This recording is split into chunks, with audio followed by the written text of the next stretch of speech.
اب سوال یہ پیدا ہوتا ہے کہ اسباب نزول جاننا کیوں ضروری ہے؟ اس کے بہت سارے فائدے علماء مفسرین نے بیان فرمائے ہیں، جن میں سے ایک فائدہ میں آپ کی خدمت میں عرض کرتا ہوں۔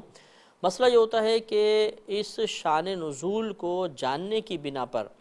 اس بات میں آسانی حاصل ہو جاتی ہے کہ اللہ تبارک و تعالیٰ کیا فرمانا چاہتا ہے، اس کے حکم کی نوعیت کیا ہے۔ مثال کے طور پہ سورہ بقرہ آیت نمبر 115 میں اللہ تبارک و تعالیٰ ارشاد فرماتا ہے وَلِلَّهِ الْمَشْرِقُ وَالْمَغْرِبُ فَأَيْنَمَا تُوَلُّوا فَثَمَّ وَجْهُ اللَّهِ۔ اللہ تعالیٰ ارشاد فرماتا ہے کہ اور اللہ ہی کے لیے ہیں مشرق اور مغرب، پس جس بھی طرف تم اپنا چہرہ کرو گے اسی کی طرف، اسی جانب اللہ تبارک و تعالیٰ کی رحمت متوجہ ہوگی۔ بظاہر یہ آیت کریمہ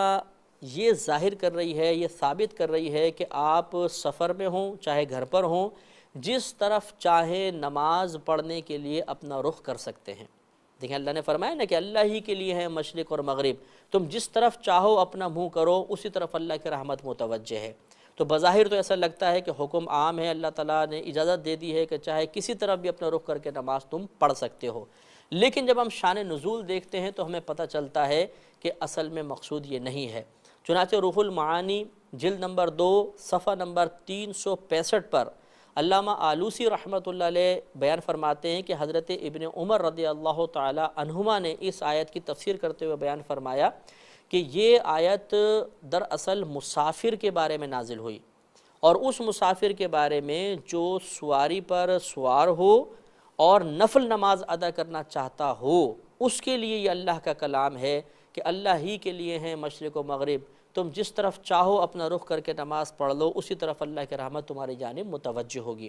اس سے معلوم ہوا، استدلال فقہا نے پھر یہ کیا اس شان نزول کو سامنے رکھتے ہوئے کہ اگر کوئی مسافر سواری پر سفر کر رہا ہے اور نفل نماز یا سنت نماز ادا کرنا چاہتا ہے تو استقبال قبلہ شرط نہیں ہے، بلکہ سواری جس رخ پر جا رہی ہے وہ اس رخ پر اپنا چہرہ کر کے نماز کو ادا کر سکتا ہے۔ اور اس کا دوسرا شان نزول حضرت جابر رضی اللہ تعالیٰ عنہ سے مروی ہے، اور علامہ آلوسی نے اس کو نقل فرمایا ہے کہ یہ دراصل آیت کریمہ ایک ایسی مسلمانوں کی قوم کے بارے میں نازل ہوئی جو ایک غزوے میں شریک ہوئے تھے۔ جب اس غزوے سے واپسی پر آ رہے تھے تو کچھ اندھیرا ہو گیا، نماز ادا کرنی تھی تو ان پر قبلہ مشتبہ ہو گیا، اور کچھ نے شمال کی طرف کچھ نے جنوب کی طرف رخ کر کے نماز پڑھ لی۔ جب وہ فارغ ہوئے صبح انہوں نے مناظر دیکھے تو ان کو شبہ ہوا کہ شاید ہمارے رات کی نمازیں نہیں ہوئیں۔ اس پریشانی کے عالم میں کہ پتہ نہیں نماز ہوئی کہ نہیں ہوئی، وہ سخت پریشان تھے، تو پھر اللہ تبارک و تعالیٰ کی طرف سے ان آیات کو نزول ہوا جس میں بتایا گیا کہ اگر تم اندھیرے میں یا جب قبلہ مشتبہ ہو جائے تو دل کی گواہی کے ساتھ اگر تم نماز پڑھ لو گے تمہاری نماز ہو جائے گی۔